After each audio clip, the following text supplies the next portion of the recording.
जिले में पुलिस की कार्यशैली पर लगातार सवाल उठते रहे, लेकिन अब हालात ऐसे हो चले हैं कि खबर कवरेज के लिए गए पत्रकारों को भी पुलिस या दादागिरी का सामना करना पड़ रहा है। ताजा मामला विस्तार न्यूज के संवाददाता अनिल सिंह से जुड़ा है, जिनके साथ सिंगरौली सीएसपी पुन्नू परस्ते द्वारा अभद्रता किए जाने की खबर सामने आई है।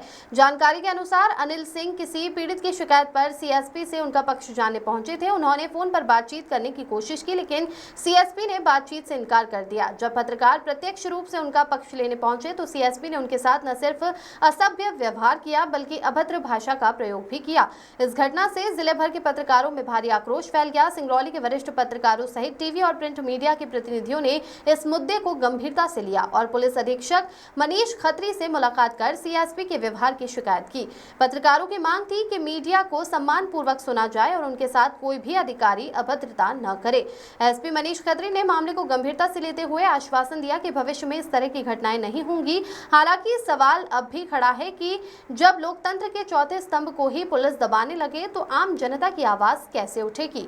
सिंगरौली में पुलिस की बढ़ती दादागिरी पर लगाम जरूरी हो गई है, वरना कानून का डर जनता से नहीं मीडिया से मिटने लगेगा। सिंगरौली जिले में एक हमारे पत्रकार साथी के साथ अभद्रता का मामला सामने आया है, जिसकी हम सभी पत्रकार साथियों ने आज निंदा किया है और हमने संयुक्त रूप से बैठक करने के उपरांत पुलिस अधीक्षक सिंगरौली जी से मुलाकात भी की है। और कहीं न कहीं जिस तरीके से ये हम लोग के साथ घटना हुई है, कहीं न कहीं इस घटना से हम लोग का मनोबल गिर रहा है।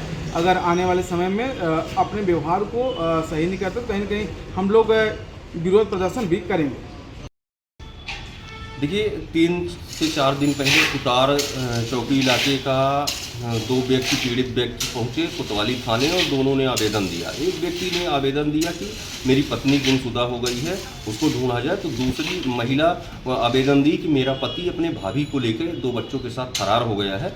मेरे पास जैसे कुछ मेरे सहयोगी ने देर रात में मुझे इंटरव्यू और फोटो और आवेदन दिए।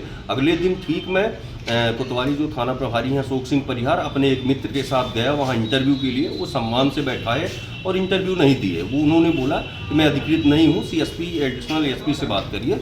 मैंने वहीं से बैठे बैठे सीएसपी साहब को फ़ोन लगाया। सीएसपी साहब बोले कि ऐसे इतने छोटे छोटे मामलों पे पुलिस मीडिया वालों को कहाँ इंटरव्यू देते हुए फिरेगी। इसके बाद मैंने कहा कि सर मुझे इंटरव्यू तो चाहिए किसी न किसी से। उन्होंने बोला कि नहीं दूंगा। मैंने कहा सर मैं यही छाप दूं, तो उन्होंने बोला कुछ बोल के फ़ोन काट दिए। जैसे अपने एक मित्र के साथ मैं एसपी ऑफिस पहुंचा कि एसपी साहब से इंटरव्यू लूं उस मामले का, तो सीएसपी साहब दिख गए। मैंने उनसे कहा कि सर फ़ोन कट गया था, कुछ आप कह रहे थे। उन्होंने बोला कि फ़ोन कटा नहीं था, मैं काटा था।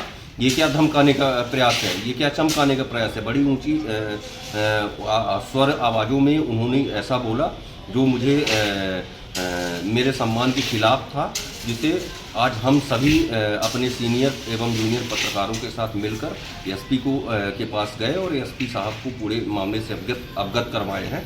और मुझे ये भी है, मुझे थोड़ा डर भी है कि कहीं ऐसा ना हो कि क्योंकि हम एक पत्रकार हैं पेशे से और फील्ड में दिन भर रहते हैं, तो मुझे ये भी डर है कि कहीं ना कहीं झूठे मामलों में मुझे फंसाया ना जाए। अब इस मामले पर, पूरे मामले पर एसपी ने क्या आश्वासन दिया? हालांकि उन्होंने बोला है कि हम जहां बाइट की बात है तो वो बोले हैं कि मैं लिखित तौर पे सभी थाना प्रभारी को बता दूंगा। और जहां इस मामले की बात है कि जो मिसबिहेव सीएसपी द्वारा किया गया है, उनको भी बोला गया है एसपी के द्वारा कि मैं अपने अधिकारी से बात करके उनको भी समझाने का प्रयास करूँगा।